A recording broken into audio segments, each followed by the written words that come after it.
Praise God. No, good morning, Sis Angel. So, we will continue our discussion about God's divine call for repentance and righteous living. No, itong padayonon ang atong pag-discuss may tungod sa tawag sa Dios sa tanang mga katawhan nga magbasol, maghinulsol ug magkinabuhi nga matarong. So, Lord Jesus illustrated God's call for mankind to repent by telling a story in Matthew chapter 22. So gihulagway kani ni Lord Jesus ang tawag sa Dios sa mga katawhan, paghinulsol, pagbasol ug pagkinabuhi ug matarong. Gihulagway kini ni Jesus sa usa ka parable or sugilanon about a king who prepared a great wedding feast. May tungod sa usa ka hari nga nag-andam o kumbira sa kasal alang sa iyang anak, a wedding feast for his son. So this story will help us understand about the kingdom of heaven. So kining maong sugilanon magtabang kanato sa pagsabot may tungod sa gingharian sa langit. And it also teaches us about the importance of preparation. Nagtudlo usab kini kanato unsa gayud ka mahinungdanon ang pagpangandam. Amen. So every kingdom has its own king. Kada gingharian adunay kaugalingon nga hari. In this case, ang hari mao ang the Lord God Almighty is the king. Amen. Ang Dios nga gamhanan maoy hari nining maong gingharian nga atong gihisgutan.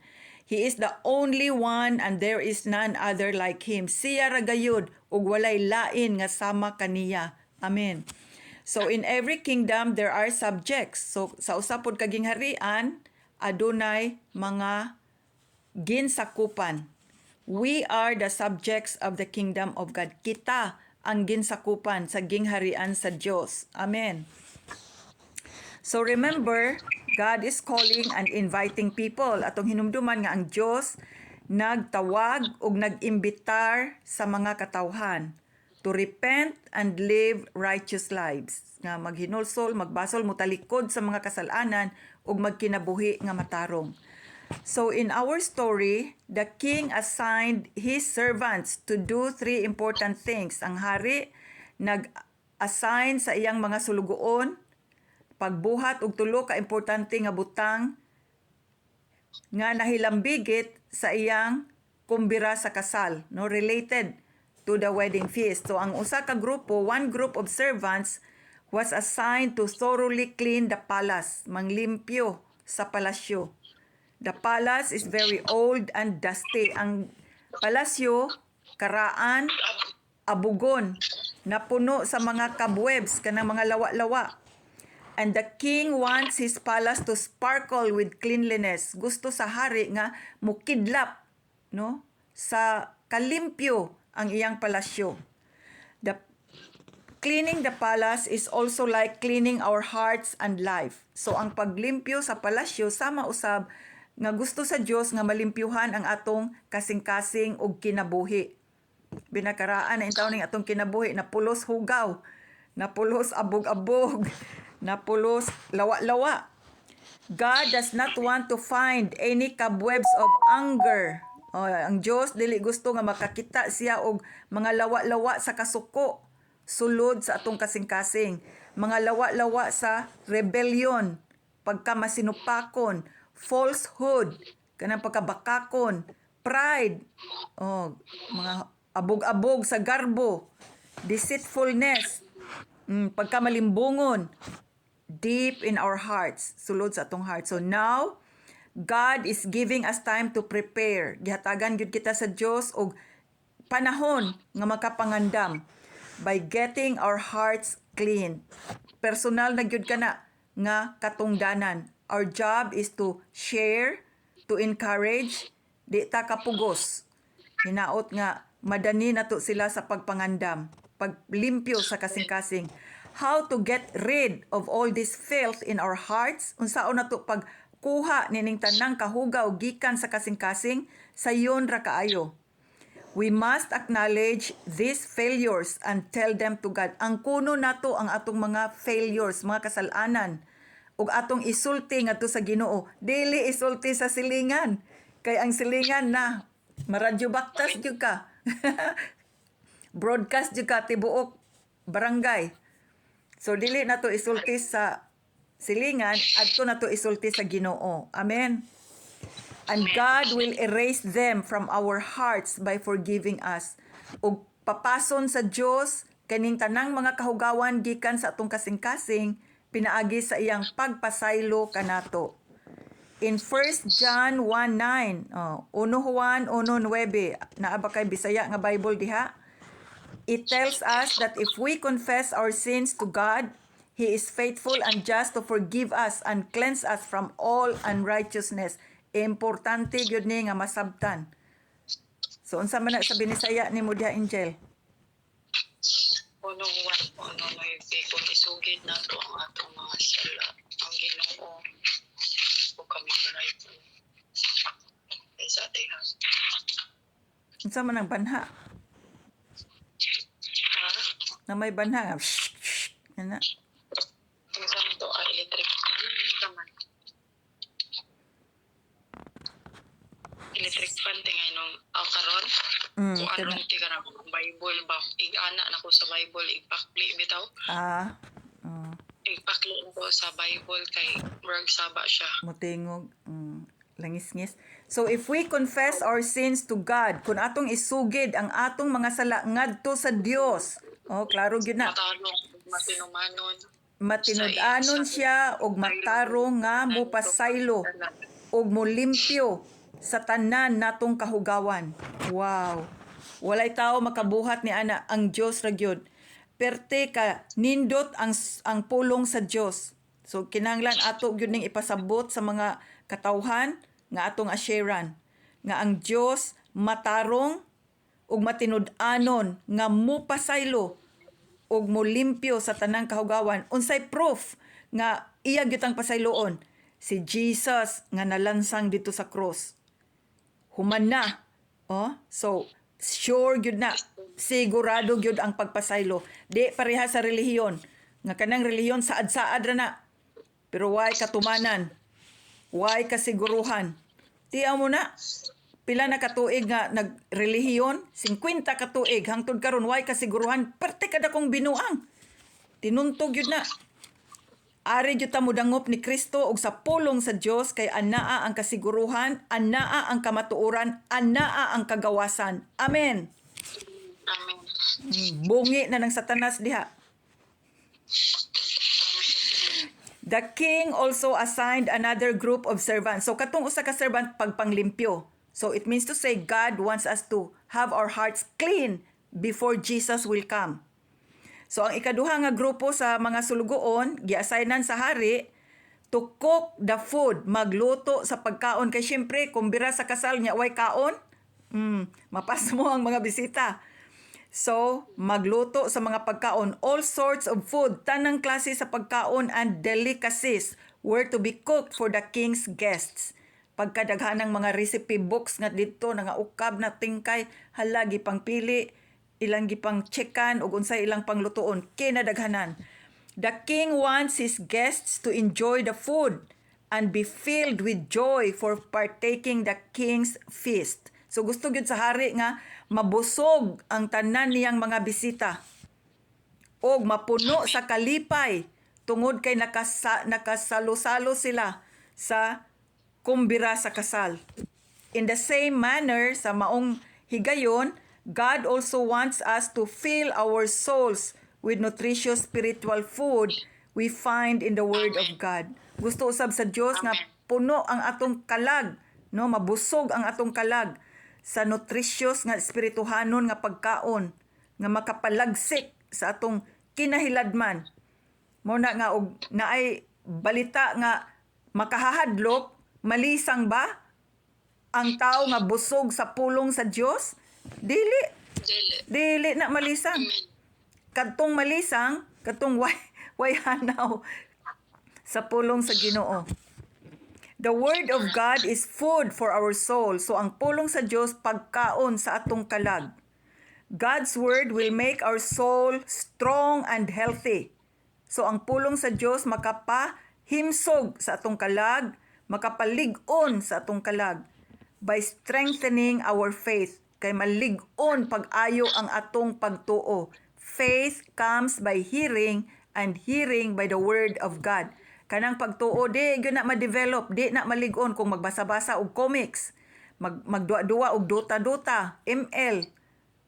No. Only the word of God makapalig-on. Wow. Amen. God's word will make our soul strong and healthy. And then it will also help us be more patient, mapailubon. Sa una, wala gyud ko'y pailob. Pero salamat sa Dios nga pinaagi sa pagbasa nako sa iyang pulong, hinay-hinay gibutang sa Ginoo sa akong kasing-kasing kay bunga baya na sa espiritu ang pagka mapailubon. To God be the glory. Then nagtudlo usab kini, teaching us to be loving and forgiving. Kitudloan po ko sa pulong sa Dios nga mahigugmaon og mapasayloon. Kaniadto dili gyud ko mo minaw og unsay ilang rason kay to the dot untop gyud ang akong pagkuan. Moingon si mami nga unsa ba tong term kuan ni mami oy nga kanang exacting gyud. og maorad jud nay kuan kala sa kanang gantangan maorad gyud na pastilan pagkangilad. Pero karon, to God be the glory. Makahigugma na kita o makapasaylo sama ni Lord Jesus. Amen. And making us to be forbearing and long-suffering. Makaagwanta na ta, makaantos na ta. Amen. Kay naamay espiritu. Bunga baya ni sa Espiritu Santo. So, ang usa ka tawo nga magbagot-bot, ay, wa ko'y pasyensya. Oh, klaro, yun ang wa siya Holy Spirit. Ako daw nang ingnon sila na ay mga kauban ako diri nga bawon sa una lang ginakuan ko. Paminaw. Ang patience dili gyud na nimo mapaningkamot. Kung wala kay bala ang Espiritu Santo, wala gyud kay pasensya na nakurat gud. Nakurat gud kay mga relihiyosong dagko pero walay espiritu sa Ginoo. Mao na Amen. dakog diferensya. So it is good to be in company with a person whose soul regularly feeds the word of God. So nindot kaayo ikauban ang usa ka tawo nga regular ang iyang pagpakaon sa iyang kalag sa pulong sa Dios. Nganuman, that person is easily entreated. Kanang dali ra ba siya ikasinabot? Dili siya sa puton, dili siya kanang bagutbutan. Oh, nindot kaayo na kanya mapasayloon siya, mo encourage siya. Akong mahinumduman sa pag-eskwela pa nako sa Biska katugyod si Lita. Pentecostal to siya, grabe to siya magampo kay mukurog siya og magampo na siya. Po kanindot wa pa ko kuan anang mukurog ko nga magampo, maghilak hinuon ko maayo sa Ginoo, magbako-bako pero wala pa jud ko kakuan na mukurog tungod sa kakuan niya sa pagampo. Nya siya gyud tong nakakuan ako nga kana bitang mo ko Jesus Maria y Josep. Kanunay man ko Jesus Maria Josep. Maingon gyud siya to ana pod. Nya di gani ko kay baw pero she kept kanang reminding me hangtod nga nawala gyud. Nawala na gyud sa akong kuan. Di naman ko maingon Jesus Maria Josep. Wala na gyud na sa wa ka kay numdum na ko ana angel nga mosulti. Kay namdam ay kaus. Kasi wa gyud ko kay numdum ana nga moingon ko kanunay sa una halos kada minuto. Ay dili kanunay. Nakadungog ra ko. Jesus Maria Joseph. In Jesus name. Katong napandol man tingay ka. In Jesus name, what's okay numdum. Feeding on God's Word by reading the Bible daily is important. So, ang pagpakaon sa atong kalag, pinaagis pagbasa sa pulong sa Dios matag adlaw, importante gyud pag-ayo. No? Like what Joshua 1:8 admonishes us to do. Unsa may gisulti sa Joshua 1:8? Do not forget this book of the law. Ayaw gayud kalimti kining basahon sa balaod. Read and meditate on it day and night. Basaha kini, sabta kini, unsa nang meditate kanang pamalandungi kini adlaw ug gabi. So that we will know what is written in it aron masayod kita kung unsay nahasulat ni ini. and then we will make our way prosperous, ug ang atong mga kinabuhi magmauswagon, and we will have good success, magmalampuson. So this is the outcome of faithfully reading and meditating on the Word of God every day. And this is our prayer, nga ang tanang mga katawhan sa buhol makat-on paghigugma sa pagbasa sa pulong sa Dios. Lord, Amen. tabangi jud mi Ginoo nga kanunay jud na nato i-encourage nila kay kun ang mga bul-anon magbinasahon sa pulong sa Dios, wow, ang presence sa Ginoo sa buhol, daw cake nga ma-slice nimo, tangible jud kaayo. So, mauna to ang duha ka klase no nga sulugoon, ang usa manglimpyo, ang usa magluto sa pagkaon. So when the banquet was ready, sa dihang andam na gyud ang bangkete, the king sent his servants, naapoy ikatulong hutong sa mga sulugoon, who were his royal messengers, harianon nga mga mensahero, to notify those who were invited, aron pagpahibalo sa mga tao nga gi-imbitar sa hari. Hari man siya, kinsa may ang imbitaron? Mga hari pod, mga prinsipe, mga presidente sa nagkalain-laing nasod. So the kings, princes, presidents of different countries were notified by royal courier. Sad to say, they all refused. O subo palandungon, mibalibad gayud sila. King Charles sa United Kingdom, he said, I am sorry, I have cancer. I cannot come. Tinuod na ay cancer si President o si King Charles. Dili siya makatambong. Si President Biden of USA also declined. Mibalibad si Biden, saying, I have too much trouble and lots of campus fracas in my universities. Please excuse me for I cannot come. Daggan kayong mga rally-rally diri sa akong mga campuses. Wa jud ko'y panahon anang itambong anang kasal-kasal dihag kanang kumbira. Well, the former USA President Donald Trump was also invited with a forlorn face. In town, kaluoy, no, sa iyang naong, he begged to be excused, saying, nangayo gyud siya og dispensa. I have court hearings almost every day. Gitaral in town ko diri sa hukmanan, halos kada adlaw. And I have election campaigns to do. I wish I could come, but next time na lang. Kaya ba di siya binisaya? So, the royal messengers went back to the palace. Nanguli in town sila sa palasyo, and they reported to the king. Misulti sila sa hari that nobody cared to accept his invitation. Everybody was busy with their own affairs. Mga igsuon, brothers and sisters, it's like us, no? May gani kay kamo ni sanong mo sa pag-imbitar og ari diri kay wa pa kaltasan gud mo. Tungod sa kaltas, napugos mo pag-ari pero sa inyo lang kaugalingon, mapareha mo nilang Biden og ni Trump og ni King Charles, daghag balibad. Pasalamat mo sa kaltas sa DSWD kay napugos yun mo og ari diri. That is the power of God to bring you and to catch your attention. Amen. Maog yun. Amen. Kay kung dakpunon gyud mo sa Lord, bisag unsaon ninyong likay-likay, masod gyud mo sa iyang buho. Madakpan gyud mo sa Ginoo. So sama usab kanato, God is patiently inviting us to come to His wedding banquet. Ang Dios mapailubon nga nangimbitar kanato nga motambong sa iyang bangkete. God sends His chosen missionaries to tell the people, mga volunteer teachers, iyang gisugo nga pahibawon ang mga katawhan that the feast has been prepared. Andam na gyud ang bangkete. The bulls and the fattened cattle have been killed. Tiaw mo na, giihaw na ang baka, ang karnero, ang mga kanding, giihaw na. And everything is ready. Andam na gyud ang tanan. Come to the banquet, ningon ang hari. Dali na kamo kay andam na. Pero ang mga invited guests, gi-ignore lang in town siya. And they went their own way. Unsa may imong bation, mainsulto ka, oy. Nangandam kag maayo nya way ni anha, pinasidunggan nga mga bisita, gibalibaran siya. Nangadto sa iyang farm, nangadto sa iyang tindahan, nagsubay sa iyang yuta nga gipalit, awa gyud tagda. Ang uban, gidako pinuon ang iyang mga sulugoon, gibunalan ug gipatay.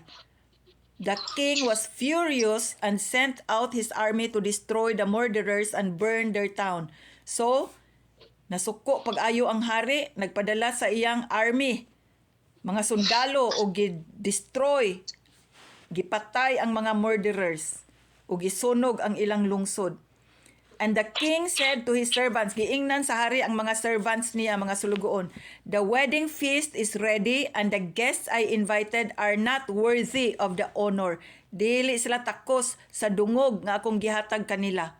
Now, go out to the street corners and invite everyone you see. So naa dito espesyal nga giimbitar ang mga hari, mauna ang mga Israel. Yes, the people of Israel are the special people. Mauna silang nagrepresent sa mga hari. Espesyal sila. Hingbalibad man sila, wa man sila mutagad. Pastilan, kay naa man sila lain nga persepsyon, naa sila lain nga pangisip nga mauna.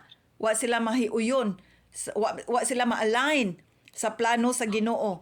So miingon ang Ginoo, ngadto mo sa mga kadalanan, kabaryuhan, and bring everyone you can find, good or bad alike. Magwapo, mamaot, matambok, maniwang, makasasala, mabuutan, dad-a silang tanan diri. So maunay kuan sa Philippine Sunbeam. Walay pili ang Philippine Sunbeam. Kay gusto sa hari nga mapuno ang banqueting hall. So ang mga sulugoon, hala, pamitan yun nila og mga bisita. Oh, ay pili, dagan. Ingon mo ganitong mga, the guests, the people invited, say, oh, really? We can go to the palace? Yes, makaadtugin mo sa palasyo. Wow, sana all. Ganahan ra ba sa ta kumusubay ang nag-unsag yun na din ha. Maka-chance na gyud ta. Yes! Pero mauwaw man mi, uy, kay wala man mi sinina. We don't have good clothes. Don't worry. The king has prepared clothes for you, wedding clothes. Ha? Naa pa dyan free nga clothes? Yes! Fits all. Nyatambok man ko. Niwang man ko. Ayaw kaguol kay fits all. Sinina. Amen. So, dito na sila. Nagparade na sila on the day nga magkuan ang bangkete. So, pagpanuktok pa nila sa gate, niingon ang gwardiya, who is it? Kinsa na? We are invited by the king. Yung taga-disaman mo. Yung taga-Clarin. Abli na yun. Mamuon ko ni kay kung abli na yun ang gate. Maayo gani kay abtik ang taga-Clarin. Wa maigo sa gate. Nakaikyas. Nakakuan dayon. Nakalikay. So they went in. So tanan, naka-receive sila og wedding clothes.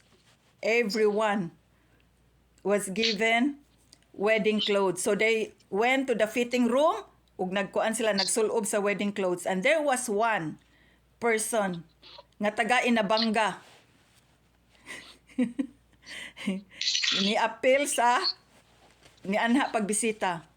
Pero unsaon man, gitagaan siya, he received the wedding garment but he did not wear it. Wala niya gi sulob. Ngano man, ingon man siya nga tan-aw siya sa samin. Unsa man niya kung sinina? Di ni okay. Wa niya iyang gibutang ang wedding garment dito ilawom sa banggira. Dito sa asa na diha ilawom sa fitting room. And he went to the banqueting table. So when the king came out to check the guests, klaro kaayo, tataw kaayo siya ray dahi. Mamuot yung kuani kay sa una, mga tawag yun din sila kay maingon man sila. Pag-ingon ako nga tataw kaayo nga usara yun ang ning lahi. Yang kinsa man to.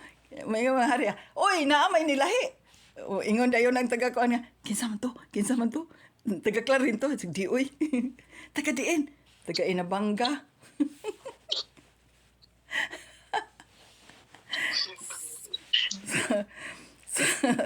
So, mauto. Giduol siya sa hari. And the king said to the man, friend, how is it that you are here without wedding clothes? Nganong nakasulod man ka dinhi nga wala man kay wedding clothes? Wala gyud siya ikatubag. Nganuman, gitagaan man siya wedding clothes. Pero tungod sa iyang pagka self-righteous, tungod sa iyang pagka self-righteous, wa niya isulob ang wedding clothes. So he did not think he would need the wedding garment because he was self-righteous. So the wedding garment represents what God gives to us the moment we receive the Lord Jesus Christ. When we surrender our life to Jesus, tagaan dayon ta sa wedding garment. Unsa man na? That is the garment of salvation and the robe of righteousness. Biste sa kaluwasan ug kupo sa pagkamatarong ihatag dayon sa Dios kanato sa diha nga musurrender ta kang Ginoong Hesukristo. Amen. Dili gyud na siya maingon nga ugma na lang. Nya pahinumdumi ko ha basig makalimot ko. No. Immediate ihatag sa Lord ang biste sa kaluwasan o ang kupo sa pagkamatarong. Kaysa diha nga mo surrender ta sa atong kinabuhi o kasing-kasing ato kang Kristo, makig-ambit si Jesus sa iyang pagkamatarong. I-share niya ang iyang pagkamatarong kanato. Amen. Mauna nga kanang nagsunod kang Kristo, wala na kanay self-righteousness. Dili. Amen. Unsa may binisaya og self-righteousness? Kaugalingon nga pagkamatarong. Yes, wala na kana nganuman gipulihan na kana sa pagkamatarong ni Ginoong Hesukristo. Amen. Amen.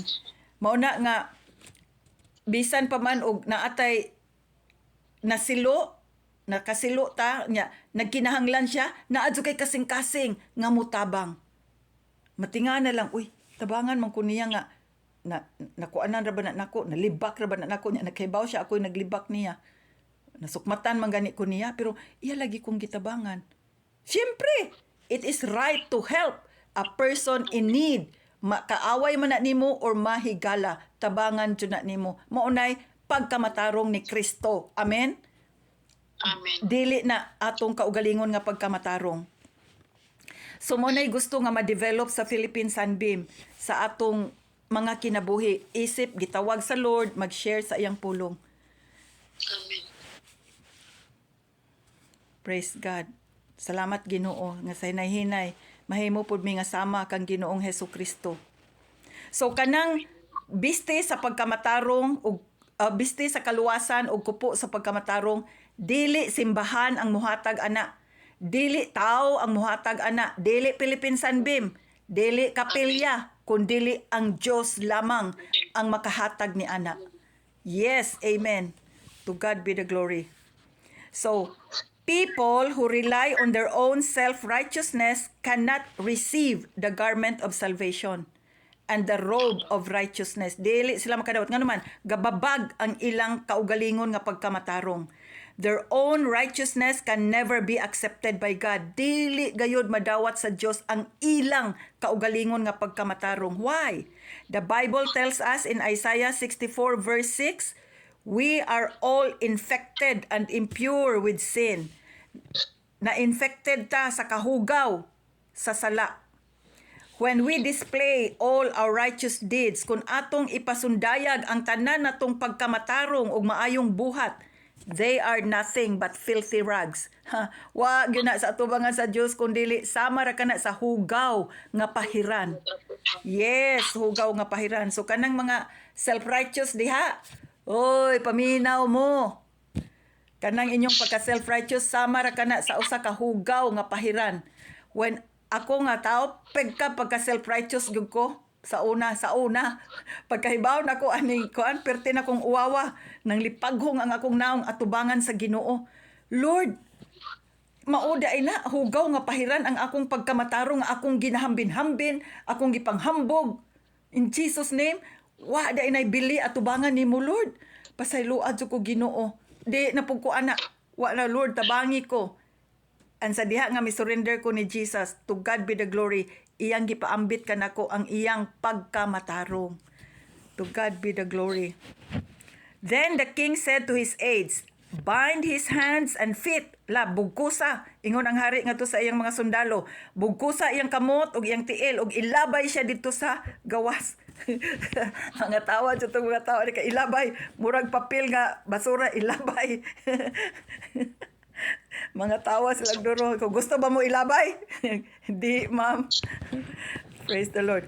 Where there will be weeping and gnashing of teeth. Magkagot, maghilak, ug magkagot ang mga ngipon.